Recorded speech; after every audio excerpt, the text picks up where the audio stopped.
Today I am going to be showing you some highlighting and toning techniques so that you can achieve a beautiful, seamless result. I have a model here that I'm going to show a technique on first, and then I am going to show you some highlighting techniques on my mannequin over here, okay? Took us a little bit to get here, so hopefully you all weren't on Facebook waiting for me because I saw it advertised on Facebook. So my model here has grown out color. She was highlighted and she also has a base color, right? So we have 3 different colors going on, basically a color correction. What I'm gonna do first is, sometimes I like to tone down to go up, right? So she's got this like 2-inch root here of her natural color, about level 3. Then she's got her base color, and then we have it highlighted. And unfortunately my eyes are not that great, so I really hope that you all aren't gonna ask too many questions because I can't see that far. So I'm going to, one of my favorite toning techniques to give a really seamless result is the Argan ID Gloss by Moroccan Oil. Please put a heart in the comments, a blue one if you can, if you've used any Moroccan Oil professional color. I would love to know how many of you are actually familiar with the product. I'm so happy you're here. So put some hearts or something blue in the comments if you've used our color before. And just let me know, because I can go in a little deeper if I have to. Sorry, my Frenchie is here trying to eat the color. I can go in a little deeper, right, if I have to. So Moroccan Oil's permanent cream color, Color Rhapsody, is amazing. It has very low ammonia, and it leaves the hair feeling amazing. So what I like to do sometimes, I use it to tone, and I use our Argan ID Gloss. Our Argan ID Gloss can be mixed with 5 to 20 volume, so 5, 10, or 15, or 20 volume, and it's left on for 20 minutes. But it's made with equal parts of developer and our color care or our moisture repair conditioner, right? So I have it all mixed up here really well. And I am going to, mix a little bit more because I have a lot of color here. She's got a lot of hair. Her hair was washed already with color care shampoo, and it's just towel dried. And so that I don't lose it right away. So I'm using a really big brush here, yes I know. And I am going to start in her root. And I'm literally just dragging it out. I would normally do this at the sink. You can do this after you've done highlights in order to tone, or you can do what I'm doing and start it as a base, right? So it's super gentle. I didn't manipulate her scalp or anything when I shampooed, which is very important. So it may shift the base a little bit in this case, but it's actually okay. And then honestly, normally it doesn't, because the conditioner takes some of the strength away from the color, the power of the color. We all know that the power is in the tube, right? So once I've mixed the color and I've added conditioner to it, it doesn't lift as well, right? I love doing this with like levels 8, 9, and 10 on bases that are really dark in order to help me remove just that little bit of warmth left over. It's amazing for that. So I use it as a pre-tone. I use it as a final toner. It's so conditioning to the hair because there's conditioner in it already, and then the hair color itself is very conditioning, right? So we've got a lot of amazing qualities in this toning technique. Hi everyone. So good to see everybody. Wasn't sure how it would be Tuesday during the day.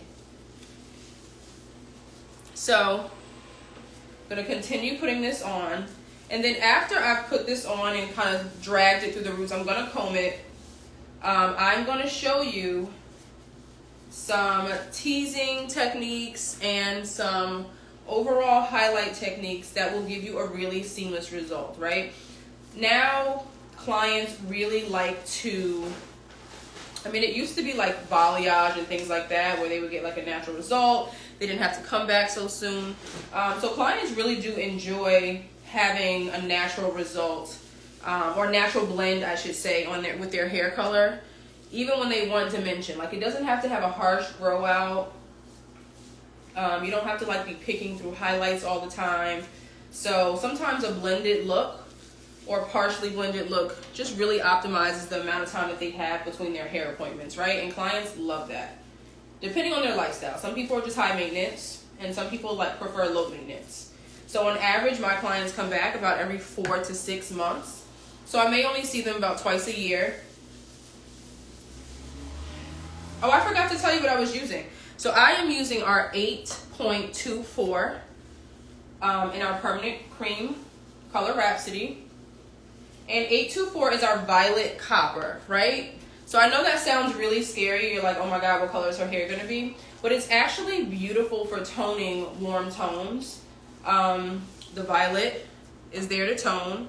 And then the copper leaves it a little warm. It's almost like adding a little gold in your formula. Does anyone like to add a little gold in their formula to keep it bright and avoid it being too ashy?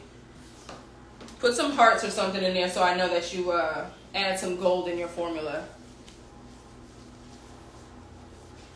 Right? Because golds are coming back. This is actually a beautiful tone for those of you who, you know, your client wants something warm, but they don't want it like harsh and warm, right? So this 824 is so amazing for that. We also have a 10.24 that is beautiful too, but ironically, it actually is a little more of like a soft pink. So this isn't that type of shade. It's a little different because it's permanent and it has a lift in it. Oops. So it's a little different of a shade, but it's definitely one of my favorites. And I think people are a little intimidated by it when they see it on the shade chart. So this is a little messy right now simply because I'm not at the bowl. I would normally be at the bowl.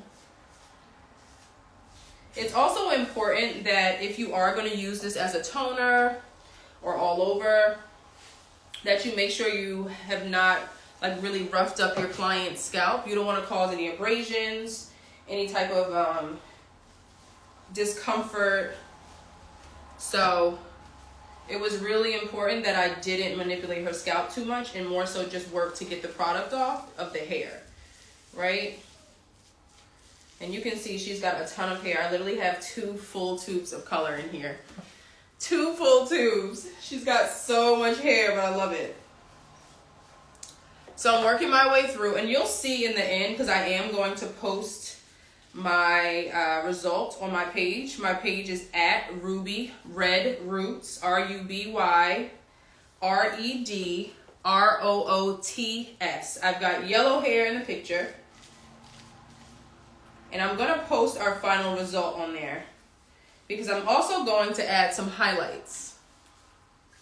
So I'm kind of like toning down to tone up. So it's almost like lifting to tone, but the opposite, right? What is he doing? And if anyone has a Frenchie, y'all probably know that they like to get into things. So hopefully he's not tearing anything apart while we're here. Okay.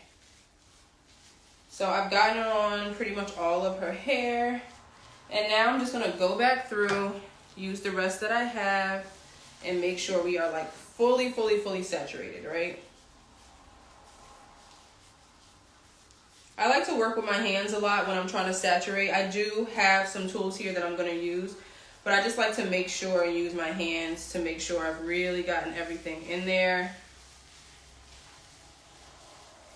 And honestly, I wish you could feel how her hair is going to feel at the end, because there are times when I rinse this and I don't even have to really condition after, because it has so much conditioner in it, in addition to the low ammonia, that the hair feels amazing.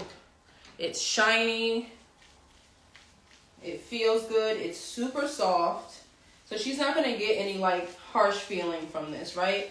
But we just want to make sure that literally it is all over. And she's going to get her hair washed out while we talk about our highlighting techniques. Who in here likes to do a really nice seamless color? Anyone? I like a really seamless color. I like a nice blend. I still like some pops and some, you know, some dimension in there, but I just like it to be like soft. I'm not like really a harsh line type of person, type of colorist. And if you're not, that's okay. We all have different styles. That's the beauty of it. So I'm feeling like she's good, but just to make sure, I'm still gonna go through and like really comb it through. How we doing? Everybody doing well? My God, this is really a test to my eyesight. Seriously. Like, I don't think I realize how bad it is until I'm like, oh, I can't see this. So this is going to soften her root. It's not going to shift it much. It may soften it just a little bit. But more importantly, it is going to tone these lighter tones. I'm going to use a Denman. It's almost like when you're blending your root melt or something like that, right? That's kind of what we're doing here. And she's got a lot of hair, so I have to make sure it's like fully saturated. So just a couple of things, because I do want to talk about techniques for seamless color, right? A couple things that will set you up for success when attempting to do any type of seamless blonding, brunette, whatever it may be. Make sure you fully assess your client, their texture, their lifestyle, and all the things in between, right?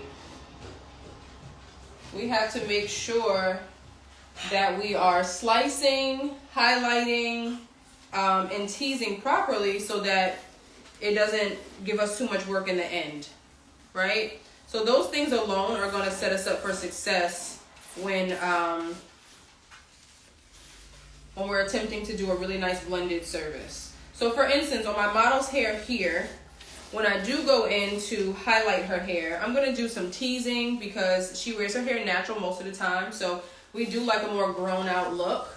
So her root does not have to be totally blonde, but I do some highlights in between.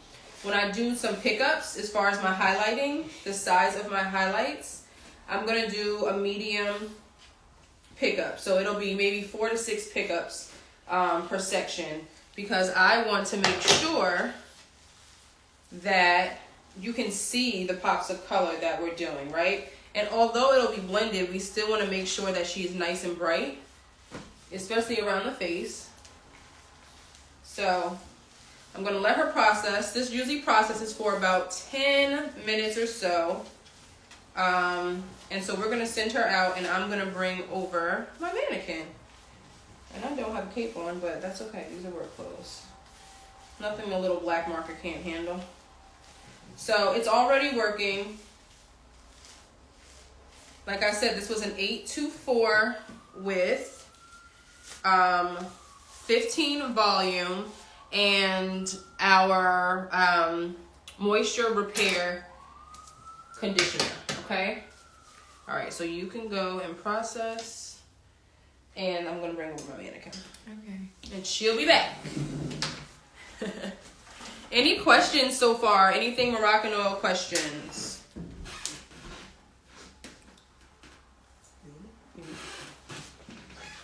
Any questions? Oh wait, are these? Let's just make sure. Oh wait, no, just kidding. I'm really not versed in this too well. Those are people requesting to join. I'm gonna say no. Okay, so let's get our mannequin. I have a textured mannequin here. And I am going to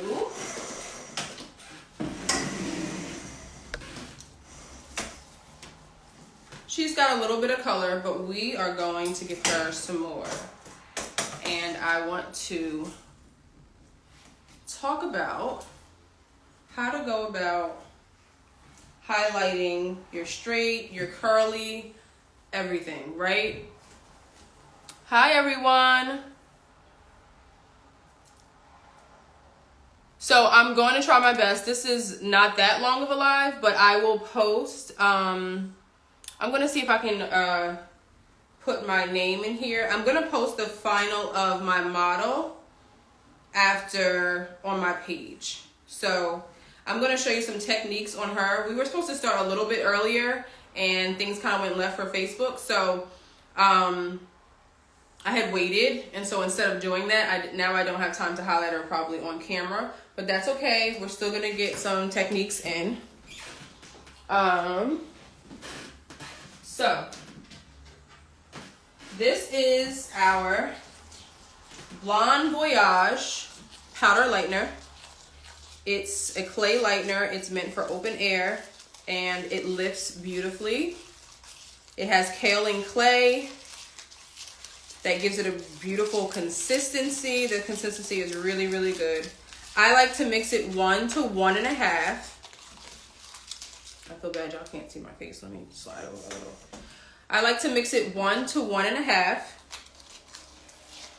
And I mean, I'm not done mixing it, but just so you can see the consistency, right? It's so nice. It's so creamy. It goes on lovely.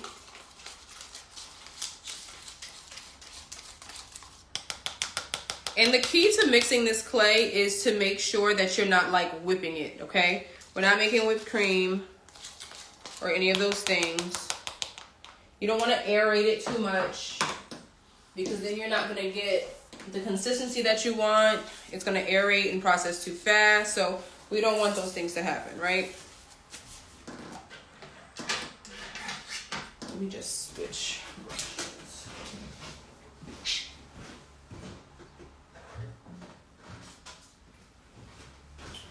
Okay.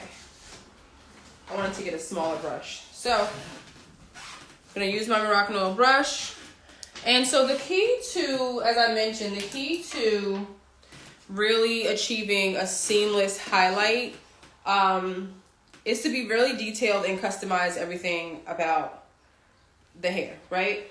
So for instance, we're going to act like she wears a middle part. Let's see if you can. Angela here, totally making that up, wears a middle part, right? She doesn't switch it. Yay. We don't have to worry about anything. So I'm going to base her highlight off of her middle part. And what I'm going to do is highlight her probably in a pivoting highlight way. Sometimes I also do it based on the part. All depends on what your client wants to see. But it's super important that you are conscious about your sections, your section sizes, your highlight pickups, and how you tease based on the texture and density of your client's hair, yes? So what that's going to do is going to set you up for success, so that you don't have to go back in and do toning simply because maybe your highlight was too stripy, or maybe it didn't lift well because the section was too thick. So all of these things are not only going to help to make sure that you have beautiful lift, but it's also going to make sure that you have more of a blend, and you don't have to work so hard to make these things blend. So does anyone like to do like a root tap or a root melt?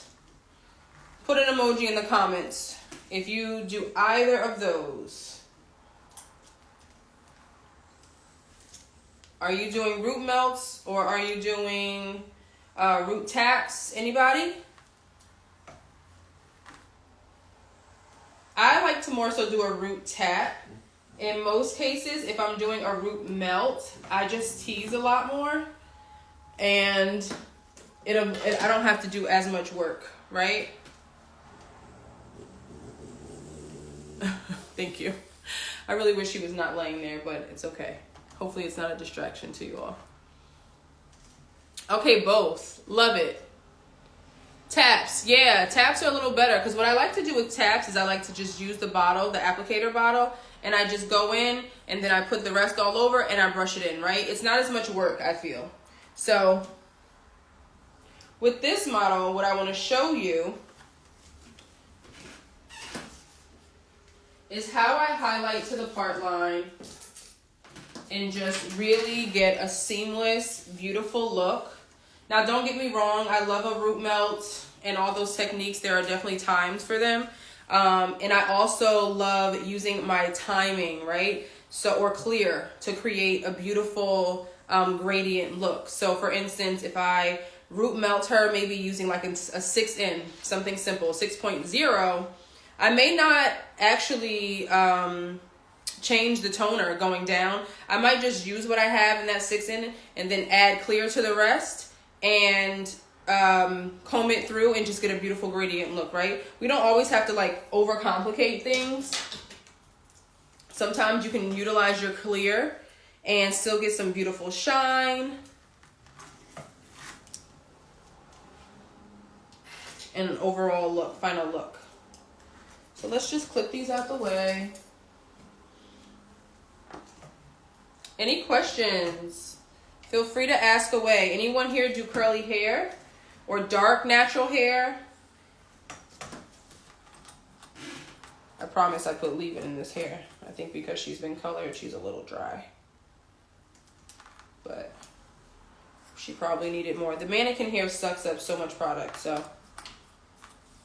Okay, so mannequin hairlines obviously are pretty standard, right? So we're not going to overcomplicate this hairline. I'm going to do a medium foil, a medium pickup. I'm going to make this a little thinner. So important that you take fine pieces around the hairline for a couple of reasons, right? The hairline is usually finer hair. The hairline is usually thinner in general, right? You may not have as much density here, so it's not as dense. It's already fragile. It's already finer, so you want to be really careful. I'm using 10 volume. Honestly, around the hairline, sometimes I use 5. It just depends on what I'm doing. The clay lightener in general is really important for you to know that you are never going to use the clay lightener in a foil above 20 volume. Why? Thank you. Why are we not using anything above 20 volume in a foil with our open air lightener? Because you will have a serious case on your hands, okay? So just remember that. If you're using the clay in a foil, please, please, please do not use anything above 20 volume, okay? It's not meant for that. It's a gentle lightener, but it still lifts really, really well, okay? I just feel a little shiny, sorry. So at the hairline, I take a little bit of a finer weave. That's also going to help me avoid having to go back in and tap to correct anything, right? Also, on darker hair, saturation is so important because you will leave it completely orange. Yes, if it's in a foil, if it's a clay lightener, I'm speaking for Moroccan oil here, so don't quote me on anything else. Our clay lightener is meant to be used open air and it moves quickly. So if you are using it in a foil, it's just not safe for you to use above 20 volume. Thank you. So around this hairline, right? I don't know if you could see, but what I did was I actually took the bottom of my highlight. So I took a slice, I took my weave off of it, medium pickups, and then I took the bottom, right? We usually take the top, but I'm taking the bottom because this is near her hairline and I really want it to be nice and bright around the hairline. I'm also going to do just a slight frothy tease. I'm not going to start at the bottom. I'm starting about a third of the way, and I'm going to get that hair out of her face, right? Some people use a clip. I'm not going to use a clip. If these hairs in here were broken, I would move these away as well, okay? I like the clay lightener, just to give you a little bit of an explanation. I like the clay lightener when I'm doing curly hair, just for control. I love the consistency of it. And if I'm not trying to go to like platinum, even though it does have 8 levels of lift, I always get the lift that I want. So I love our powder lightener. It works amazing. It's also going to give you a bit of a cooler result. But the clay lightener, for texture reasons, it's just easier to get the perfect texture for me. And so I go to it. But there are times that I use the powder lightener, okay? So I fold my foils in. I think that it does a great job with helping if there's any type of swelling for some reason, but I do fold my foils in. And I like to use tension. I use tension to hold that hair, to hold that foil in place. I let my client know that my hand is maybe resting on them for a little bit, or maybe they're gonna feel a little tension in that hairline. And I take my lightener, right? I'm gonna take my lightener, plant it on there horizontally to make sure I'm getting maximum saturation. Do a little crisscross if I have to separate the hair. And then I switch my brush and make it vertical so that I can blend it up towards that tease and make sure that I'm still getting good coverage. I know a lot of people don't like to feather up this way. I actually prefer it. This hair is newer, it's healthy. You know, people are like, oh, you're going against the cuticle. I totally understand that. But if I am going to go against the cuticle, I would prefer to do it in the portion of the hair that's the healthiest, right? So don't judge me. I have a why. I always say, if you have a why, you know, have an explanation for why you do things. Don't just do them, have a reason. So there we are. Nice, very saturated. And see, I can, like my mixture isn't too loose, so I can leave it there and not worry about it slipping. And that's really important for me, okay? I don't do a lot of smoothing. I do a light smooth, and I make sure that I get a little corner if I have to, if I feel like it's gonna be slipping, okay? Hairline detailing is so important to me because honestly, I feel that it's kind of what sets the color apart from everyone else, right? So again, I'm gonna go in again, right here, and I'm doing back to back around the hairline. And this time, I'm gonna take the top, okay? Nice and thin. They always say you wanna be able to read through your slice, right? But that's all relative. In someone with heavier or thicker or really, really dense hair, there are times when I'm taking bigger chunks, and that's okay. And like I said, as long as you have a why and a reasoning behind what you're doing and it makes sense, I say go for it. Right? You gotta know the rules before you break them. That's my motto. So just a light frothy tease, and again, I'm gonna use my clay with my tin volume. I like to make like small to medium sized bowls of lightener, or just as much as I can go through within like 20 minutes to a half an hour. Obviously, I'm talking right now. I'm going a little bit slower. But in general, when in salon or when I'm teaching or something, I like to use only as much lightener as I can get through in 20 minutes. Does anyone know why I do that? Why am I making small batches of lightener? Anyone know?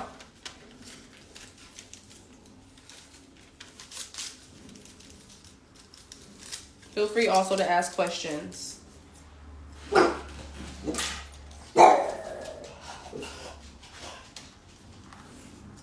We're gonna do one more here, but I'm gonna do a tease.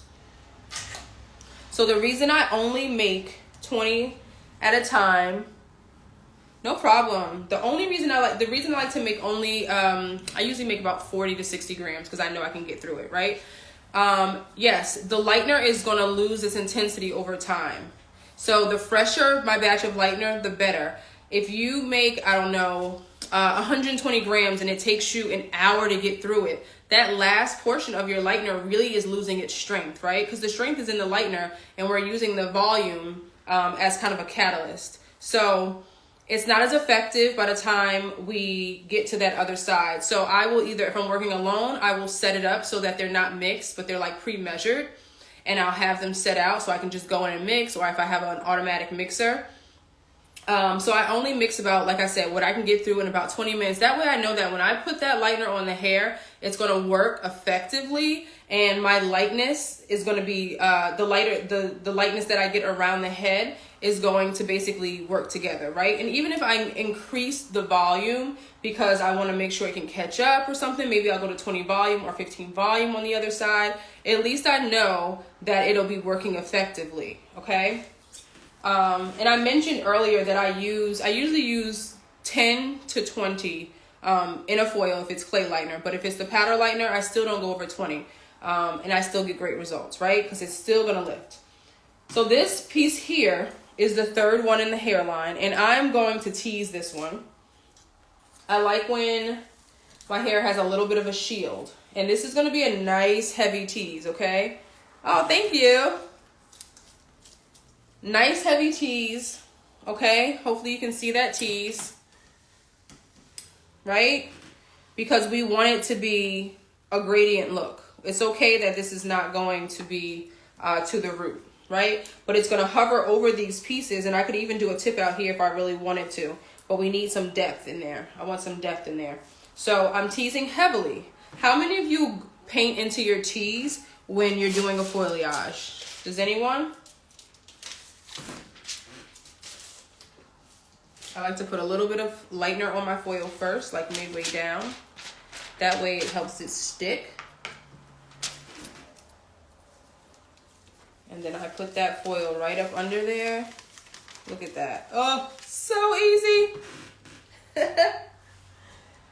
So, what I like to do is, unless I'm doing like some type of V or W painting, I paint into my tees. And I'm going to tell you why, right? When this right here, if your section is not thin enough, it is going to leave a line of demarcation, although you've teased so heavily, okay? So what I like to do is I still like to go into my tees, okay? And I'm gonna show this again in a heavier, on a heavier section.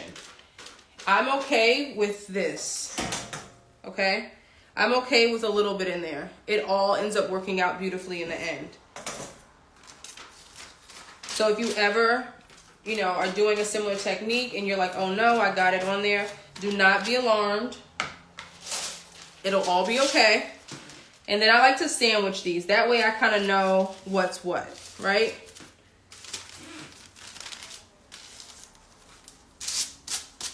Right, so now I have my two highlights and then I have my teasy light, okay? So let's get into the nitty gritty here. And I'm not going to do the hairline here. Yeah, you do the same, right? It works amazing. I find that, I said I'm not going to do it, but I am going to put one here just so that it makes sense to you all. I don't want to skip a piece. So I'll do two in the hairline. But, although I'm doing two in the hairline, you all see me? Although I'm going to do two in the hairline, I'm like sweating in here. Should turn the air on. I'm still going to take the piece closest to the face, okay? So, small to medium pickup. You could also do a baby light here. It's all based on your client and what, do it this way, and what you plan on, you know, you all planned on seeing, right? That's in your consultation. Are we all doing consultations? I hope so. I hope you all are doing consultations. Set the expectation early. Okay, so here is our first, and it's at the front. I mentioned that I do a lot of dark hair, right? Which I do. Toning sometimes, I just want to go a little bit into toning, can be a little funky sometimes because in a lot of situations, you are, you're not always using the natural base as your base, right? You're actually doing more of a double process where you're doing a base color and a highlight. So when you are doing that, sometimes toning can be a little bit tricky. Also, sometimes your highlight color or the lift that you achieve is based on the color that you put as the base, right? So it's sometimes it can be a little tricky when you're doing a base color and highlight when it comes to toning. And we're going to talk a little bit about that if we have time. Let's see what this said. Sometimes I struggle with showing different inspo photos that might be better. Oh, yeah.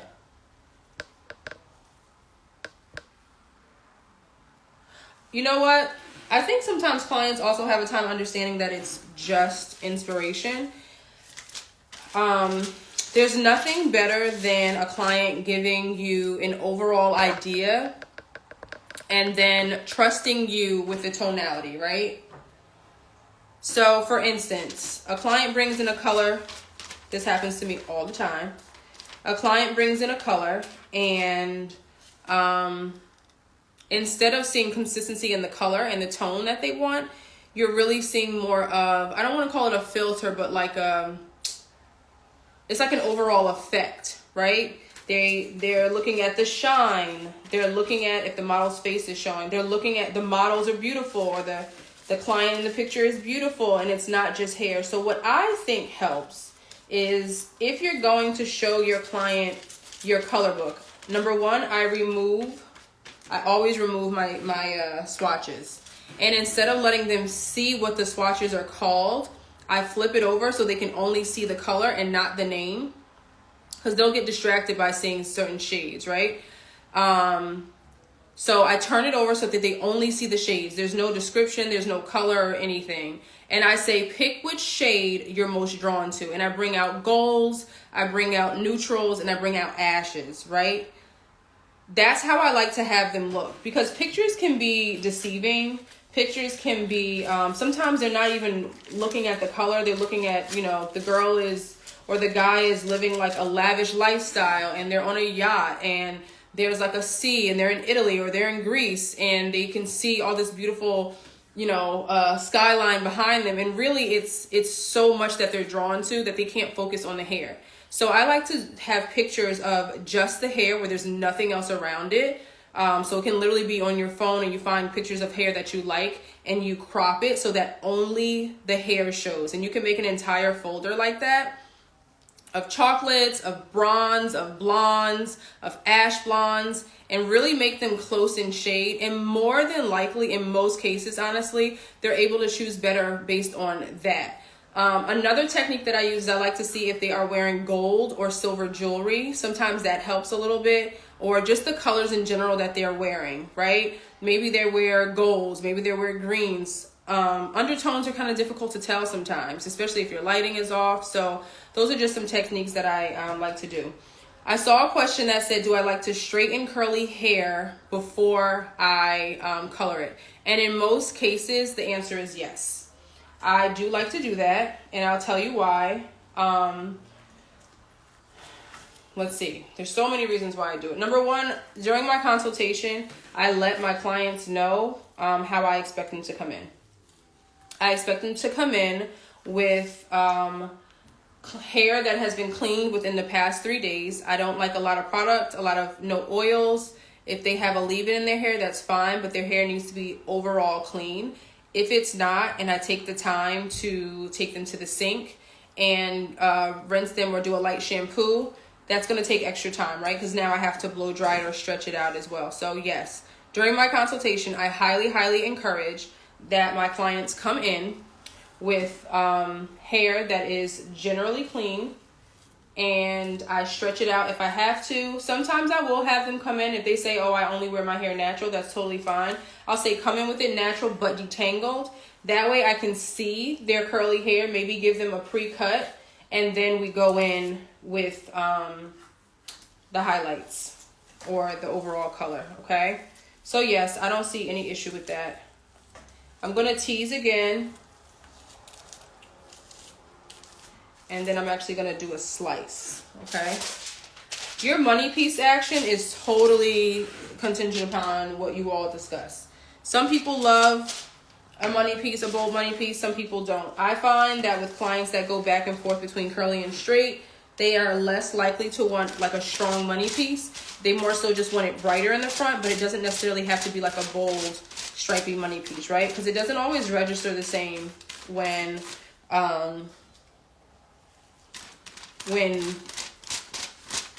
it's curly and straight. So if they go back and forth often, I actually won't do a straight money piece. I will just do brightness around the face as I'm doing now, okay? Look at that beautiful application. Oh my gosh. Love that. Any more questions? Hopefully I'm giving you all some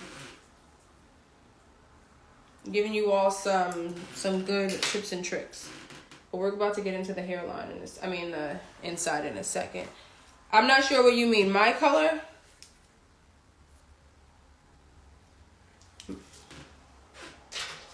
Wasn't sure about that one. Okay. And now again, I'm gonna go in here and I'm gonna do a heavy highlight.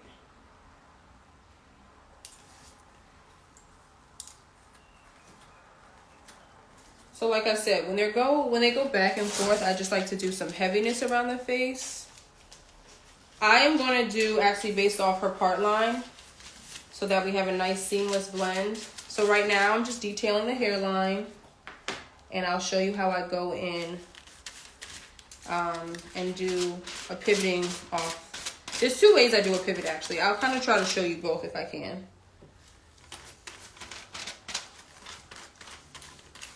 Yesterday at the Moroccan Oil Summit, I showed how I do a versatile highlight placement so that it looks really good, curly, and straight. So if you haven't joined one of our summits, please look out for the next one.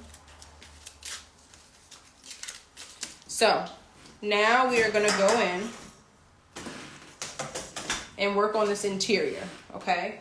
And it's going to be a pivoting, I'm doing a pivoting placement. It's going to be pivoting, but it's also going to be based off of her part line in here, okay? So, for instance, I'm going to go in here, and here, here, here, and I'm going to work back on the part line, okay? So, here, here, here. You can also do a stronger pivot, because that's more of a diagonal, but you can also do a really strong pivot, which leaves brightness in the front, because they all meet up at the front. I really love that for people who are looking for not so much a money piece, but like I said, brightness in the front. And because they all meet right here, it's just like beautiful right here. All the brightness kind of sprouts out of the hairline. That's really, really pretty.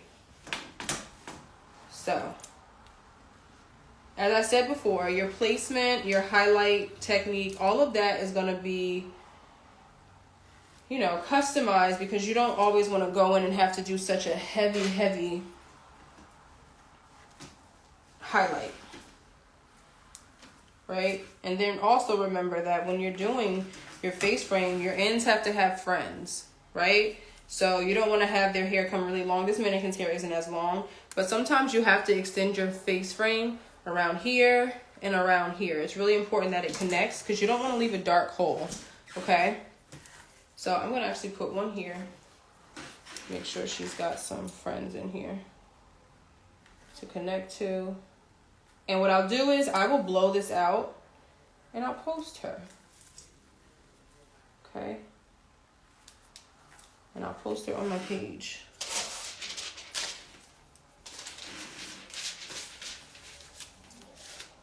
So right here, I'm just making sure that my ends have friends, and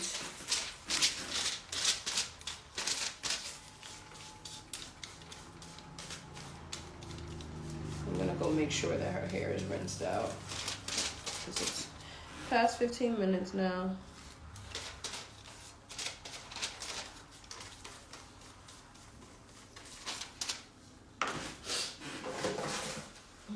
Do y'all see these beautiful Moroccan oil foils that I have here?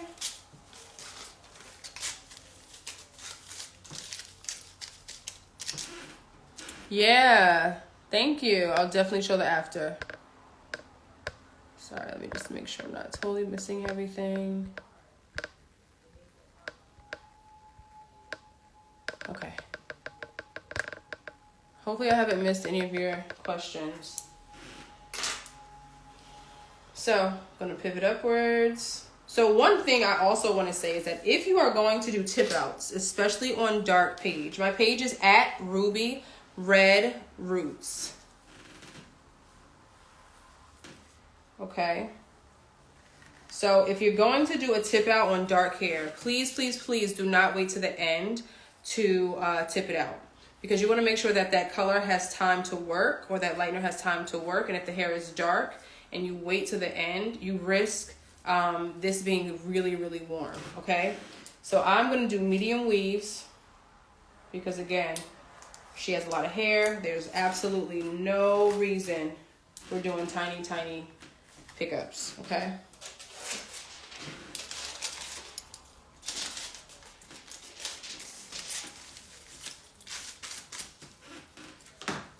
Maybe I'll go live on my page and show you all the at Ruby Red Roots is my page, and I'll be doing my model's hair, and I'm gonna try to show this blown out after. Again, we are not leaving a harsh line of demarcation in the highlights or in the TZ lights, okay?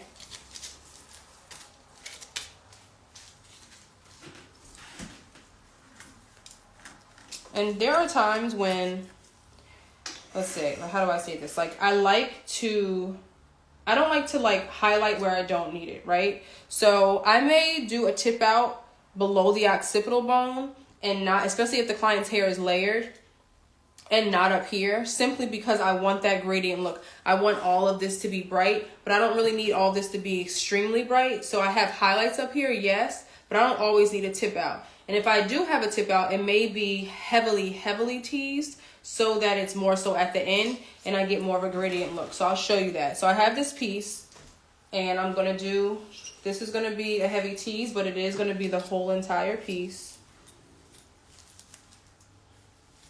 Right, and I can even, you can even join this in if you like to do all of it. The one thing I love about hairstyling is that it is really, really customizable, whether it be cut or color, right? All customizable. And that's what makes us special. That's what makes your clients feel special. Makes their color different than everyone else's.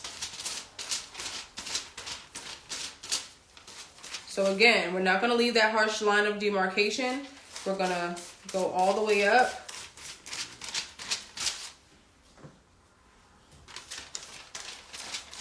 And this is a thicker piece, so there are times when I might even separate this, right? Because we wanna make sure that it's gonna lift properly. You can also use your planchette for this. Okay. Are you all getting some good techniques and tricks so far? So much when you have to like talk, monitor. Sometimes it can be a lot. So hopefully I'm hitting all the bases. So it's totally okay if you do a section at a time and then do the tip out. But I just don't recommend doing more than a section without doing the tip out, especially on darker hair. If the hair is like level like 6, in most cases you can get it done. It'll still lighten and just increase your volume. But if not, do not wait. All you'll have is some beautiful warmth.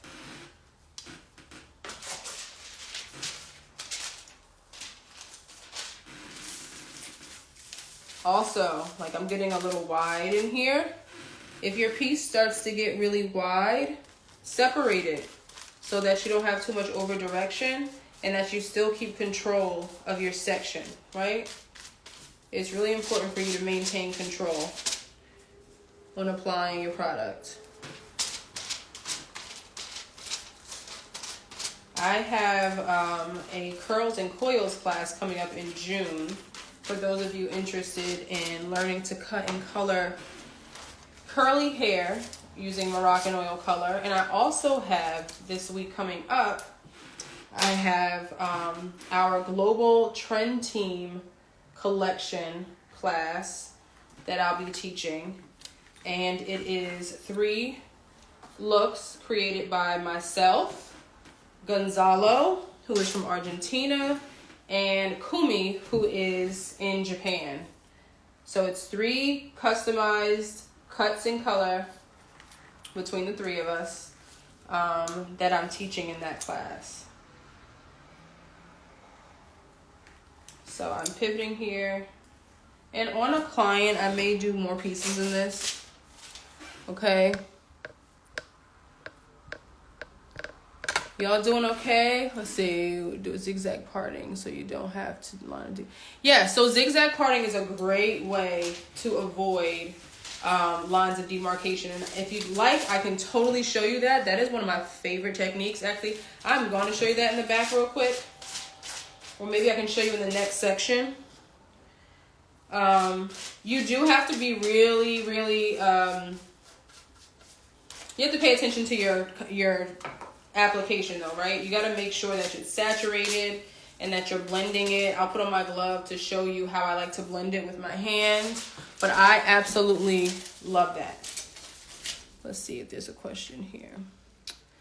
How are you explaining to a client with wavy hair as the inspo and that their inspo is going to be the same, but oh my gosh. So that is such a great question. So the question is, how are you explaining to a client with wavy hair that shows curly or coily hair as their inspo that it's just inspiration and that it's going to look good still, right? But you know, their texture is different. So let me be clear. There are definitely some techniques. There are definitely some cuts, some shapes that I feel look really good on some textures simply because of the way that they stand up.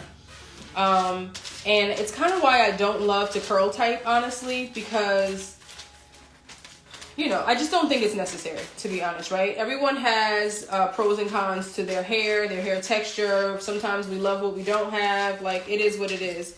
But what I like to do is just talk about their hair as far as, like, you know, how it stands up on the head, right? And I just explain to them, like, listen, you have a heavier hair or a straighter hair. It hangs before it expands. Some people's hair grows up, some people's hair grows down, and some people's hair grows out and then down, right? So I try to explain in as layman's terms as possible how the client's hair grows and how the color will live on their head, or how the shape will live on their head. It's really important that as stylists we find gentle words to help clients understand their hair, whether it's fine or whether it's thin or less dense hair. You don't want to use words like, you don't want to say things like, you know, you're balding here in the recession, right? Because the word bald itself just sounds really harsh. So I normally say, like, you know, we have we have less density here,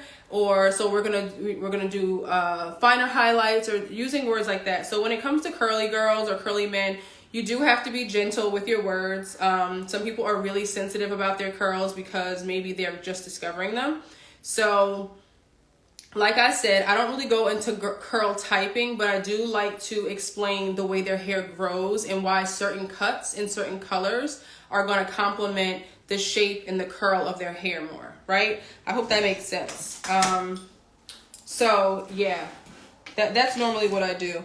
And it can be difficult. Sometimes it takes time. Sometimes the client just has to get used to you, has to learn to trust you a bit, and you can kind of go from there. I just want to show really quickly a zigzag technique.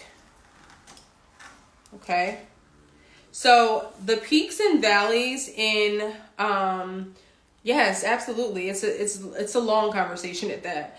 So the peaks and valleys in a zigzag parting are what give it its dimension, right? It's going to give it its depth right there. So for instance, if I do a zigzag, I know I'm kind of like getting off topic, but this is a good one. I actually just love zigzag partings in general. All right, let's see if I can get my girl. Okay, so these are bigger zigzags, right? Now, if I take my slice here, I actually want to show you a little different than that. I'm going to take a square section so you can see it totally. Usually I start at the back and I do a diagonal, but just for visual sake, I want to show you up here to make sure you can see it. Okay, so we've got a square section here, right? And there are times when I take zigzag sectioning, and then sometimes I just do deep V's, and you can do either one. So I'm going to start at the bottom, and I'm literally going to go through my sectioning all the way through, right? You do that. And then you're going to tease, and then you paint, right? Or I can even do more. And all of these deep V's are going to give me light and depth. Sorry, I promise her hair is not that bad. Right? So now you have even deeper V's. Can you all see that? And what that does is it gives you peaks and valleys of depth. And then once you tease, right, it's obviously going to be a little thinner. And you have to work, you don't have to work as hard to create dimension. And I love this technique for that. Some people use a little clip in there. They use a little comb to snag it in there. And you can, okay, yeah, you're all rinsed out. Perfect. So we'll bring her back in a second. So that keeps it nice and tight, right? And then I can go in. Normally, let me get a glove on. Hopefully you can't hear my dog snoring in the background. Frenchies are the worst with snoring. It's like a grown man. So you take a thicker section, you create peaks and valleys with your comb going all the way through the section. You keep this tease nice and tight up here. And I'm literally gonna go in. And no, I'm not surface painting through the whole thing. It's just a little neater for me to, I like to use my hands, use my gloves. It gets a little messy, but it gets the job done. And again, I go up in here. I'm getting it all in there, making sure I get it on the ends. Saturate it through the ends, right? Because this is not like a balayage where you're surface painting in this situation. This is definitely more of a saturation. Like you can put this in a foil, right? It's kind of still considered like a foliage probably. But I like to be clear that I am going up in here in those little peaks and valleys, or more so the peaks. The peaks are what are going to give you the dimension. And I'm going to make sure that I'm saturated all the way through, front and back. Right? And then when that hair comes down, it's going to give you beautiful dimension. And you can use a board for this, whatever you're comfortable doing. You can use a board, you can use the back of your hand, you can use your fingers and have a towel like I'm going to have. And then you're going to saturate it like this. And you can literally do the entire head like this. And in most cases what I do is I still detail the hairline, but I do this all in the interior. And sometimes I do this in between highlights or slices, right? It's going to give you a beautiful diffused look. Love this technique. Sometimes I forget how quickly it allows you to move through the head, honestly. But this is a great way to highlight a client's hair that wants a nice diffused, low maintenance color. Maybe they have a natural level 5 or 6 and they want to work off their natural color, and you know, they don't want a base color, they want just this. That is one of my favorite techniques. Okay, again, I'll show you again, because generally I have a pretty thick slice, right? And don't be afraid of the slice being thick. And I'm going to show you that parting again, right? So you're starting at the bottom of your section and you're literally going all the way through, right? Wait, this is a V, sorry. Make it more of a square. I love finding like efficient ways to do things behind the chair, because realistically, you just don't always have as much time as you want to do someone's hair. But that doesn't mean you can't achieve a beautiful look, okay?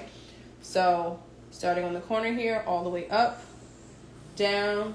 So it may seem kind of crazy that you're doing such a thick section, but that's not what you're highlighting out. So don't worry about that.